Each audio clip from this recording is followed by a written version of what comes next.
So now we're searching for the magic frequency. And we start with 100 hertz, and we look through the microscope to see if anything's happening. We watch for 5 minutes. Nothing happens. We try hundreds and hundreds of frequencies, if not thousands, until we find the magic combination. Because we believed there just had to be a better way. There had to be a better way. And we think we may have found it. I have here 2 identical tuning forks, both tuned to the note A, the note an orchestra tunes to. These forks are both made to vibrate 440 times per second. We say their frequency is 440 hertz. If I tap this fork, putting little pulses of energy into it, the second fork will also vibrate in sympathy. And if I silence this fork, we just may hear the other singing its tone. We say that I'm inducing a sympathetic resonant vibration in the second fork. It only works because both forks are tuned to the exact same frequency. Now, many of us have seen this very charming young man on the internet who shatters crystal glasses with his powerful voice. But if you watch him carefully, you'll see that first he taps the glass with his finger and listens. The glass sings its natural resonant pitch. Then he takes a deep breath and sings a loud, long note. He induces a resonant vibration in the crystal glass. The vibration grows larger and larger and larger until the glass is shattered. On the other end of the scale, we have a giant bridge made out of concrete and steel, a suspension bridge, the Tacoma Narrows Bridge. Cars and trucks and buses are going over it every day. And unfortunately, where they built this bridge, there was a steady wind blowing across it. And one day this wind induces a small vibration in the bridge, hardly noticeable.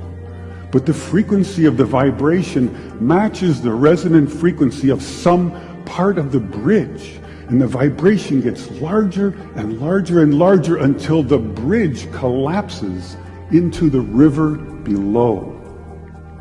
A destructive resonant frequency. So on one end of the scale, we have a giant concrete and steel bridge destroyed by resonance.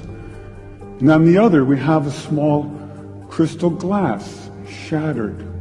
So maybe we could shatter something even smaller, something really small, something you would need a microscope to see. Maybe we could shatter a living microorganism. So maybe we could change a biological living liquid crystal with a special electronic signal.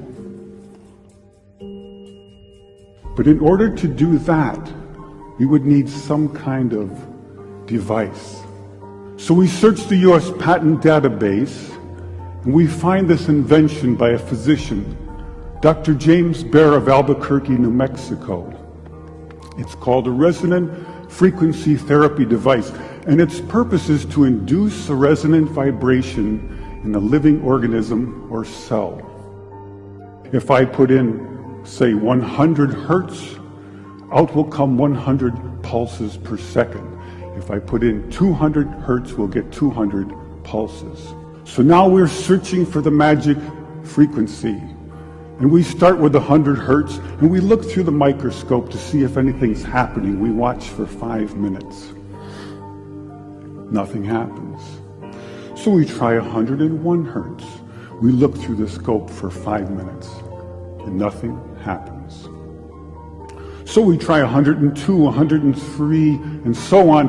Over the course of 15 months, we try hundreds and hundreds of frequencies, if not thousands, until we find the magic combination. The answer is you have to have 2 input frequencies, one low, one high, and the higher frequency must be 11 times the lower. It's what we musicians would call the 11th harmonic. And when we add the 11th harmonic, we begin to shatter microorganisms like a crystal glass. These are the first videos taken. We showed these videos to our friends in the biology department. They said they hadn't seen anything quite like it. It seems to be a new phenomenon.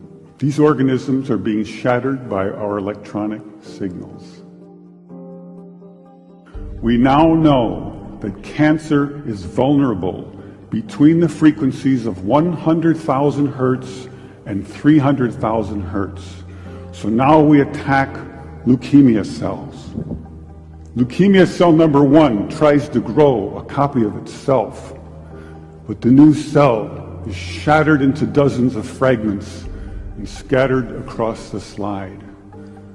Leukemia cell number 2 then hyperinflates and also dies. Leukemia cell number 3 then tries to make another cancer cell.